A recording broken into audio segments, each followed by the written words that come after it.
Olá pessoal, meu nome é Guilherme, eu sou aluno de Engenharia Elétrica da Universidade Federal do Mato Grosso do Sul e hoje vou apresentar para vocês o trabalho da disciplina de Legislação Ética Profissional e Cidadania, ministrada pelo professor Wilson José Gonçalves.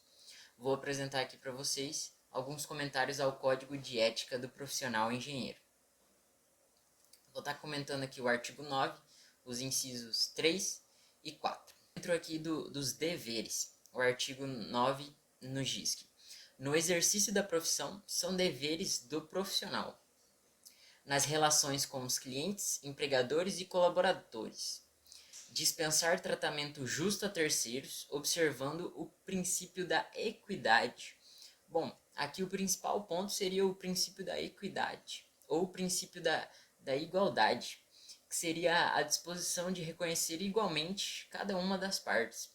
Ou seja, se estabelece no Código de Ética o dever do profissional ser justo conforme o princípio de igualdade, seja com o seu cliente, empregador ou colaborador.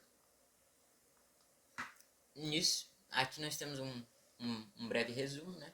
Deveres do profissional, relação com o cliente. É de suma importância manter o princípio da equidade. Em entrevista realizada no dia 13 de julho de 2022, a engenheira Beatriz Lana Moreira, do CREA-MS, nos dá o seguinte exemplo, em que todos ali presentes no ambiente de trabalho sejam tratados da seguinte forma.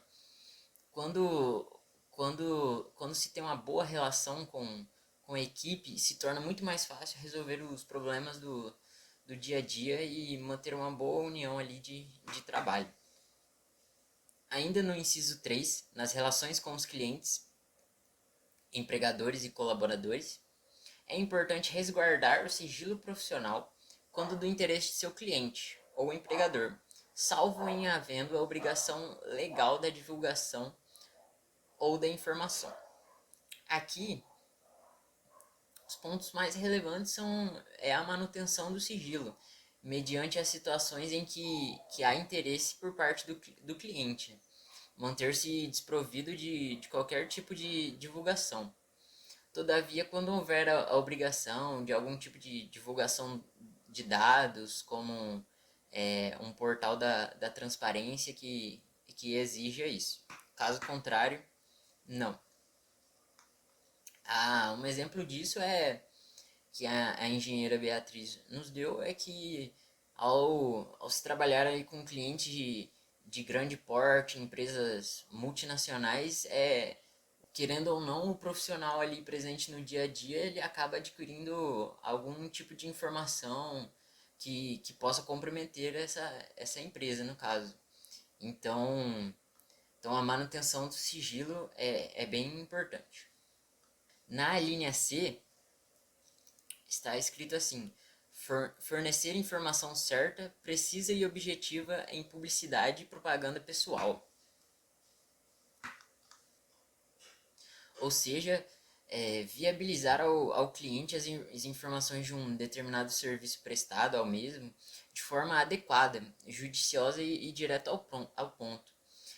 Desprovido de qualquer palavras com duplo sentido, uma linguagem técnica que o cliente não possa entender, a fim de evitar um mal entendimento e interpretação mal feita.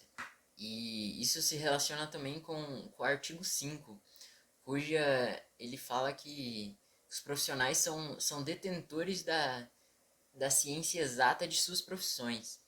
E sido pela engenheira Beatriz, é que em diversas obras, nem sempre o empregador vai ter alguém da área da engenharia para estar ali lhe acompanhando e para entender e passar essa informação. Ou seja, cabe ao profissional responsável fornecer essa informação para o cliente, que o cliente vai estar ali querendo saber o que está sendo executado na obra dele. Na, na linha D, ainda nas relações com os clientes, atuar com imparcialidade e impessoalidade em atos arbitrais e periciais. Os atos arbitrais, ele consiste da seguinte maneira: ele recorre a um árbitro capacitado para tal julgamento. Por exemplo, um engenheiro ou um profissional ali específico da área para fazer aquele julgamento e não recorrer ao julgamento judiciário. Então, o engenheiro, no que se diz a atos arbitrais, ele deve, é de extrema importância ele atuar com imparcialidade e impessoalidade. Também nos atos periciais, que todo aquele serviço de perícia, inspeção, é de extrema importância o engenheiro ser justo e não favorecer nenhuma das partes. Aqui ele nos diz considerar o direito de escolha do destinatário dos serviços, ofertando-lhe sempre que possível alternativas viáveis e adequadas às demandas em suas propostas. É importante também respeitar o direito de escolha. Um exemplo disso, nos dado pela engenheira Beatriz do CREA-MS, é que ao executar uma obra, ela propôs o orçamento ao cliente e o cliente optou por contratar outro tipo de serviço. O profissional respeitar o direito de escolha do cliente, mas ele deve sempre apresentar o máximo de alternativas possíveis. Do profissional alertar sobre os riscos e responsabilidades relativos às prescrições técnicas e as consequências presumíveis de sua inobservância. Ou seja, cabe ao profissional ali estar alertando o cliente sobre, sobre, sobre possíveis consequências que seriam evitáveis e consequências elas que poderiam gerar algum descumprimento da lei e o profissional deve alertar os riscos ali que o cliente pode estar correndo. Um exemplo disso é a não utilização dos EPIs. Muitos clientes aí não fazem questão do uso do equipamento de proteção, mas é norma, é de extrema importância para a proteção dos trabalhadores ali, então cabe ao profissional engenheiro alertar o seu cliente sobre esses riscos. É dever do profissional adequar sua forma de expressão técnica às necessidades do cliente e às normas vigentes aplicáveis. Muitas das vezes o cliente não vai ser entendido do assunto e cabe aos profissionais tentarem adequar e cabe aos profissionais adequarem sua forma de expressão técnica ao se dirigir ao cliente, a fim de que ele possa entender o que está ocorrendo ali. Nas relações com os demais profissionais, é dever do profissional atuar com lealdade no mercado de trabalho, observando o princípio da igualdade de condições. Aqui nós temos novamente o princípio da igualdade de condições. Aqui nós vemos a importância do profissional ser leal no mercado de trabalho, no trabalho, que ele deve agir de forma correta, honesta, digna e cidadã. A engenheira Beatriz ressalta que é de suma importância respeitar os demais companheiros da área, pois eles são tão competentes quanto os outros.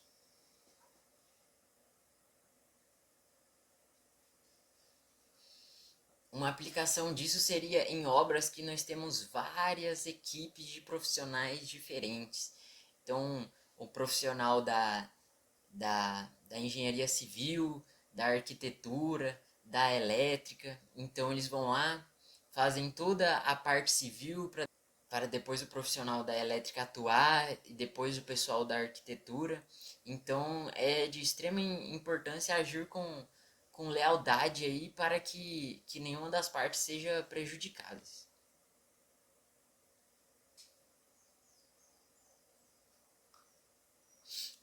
É dever do profissional manter-se informado sobre as normas que regulamentam o exercício da profissão. As normas técnicas ali, elas estão sempre em constante mudança.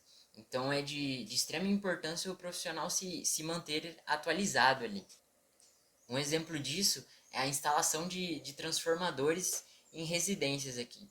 A norma foi recentemente alterada sobre a questão do aterramento ali e a construção da mureta.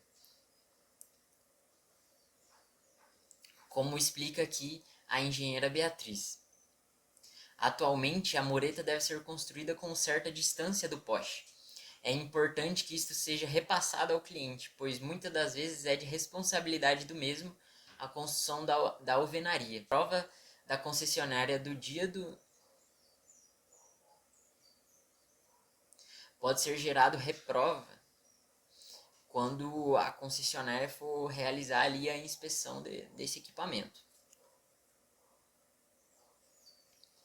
E por fim, é dever do profissional preservar e defender os direitos profissionais.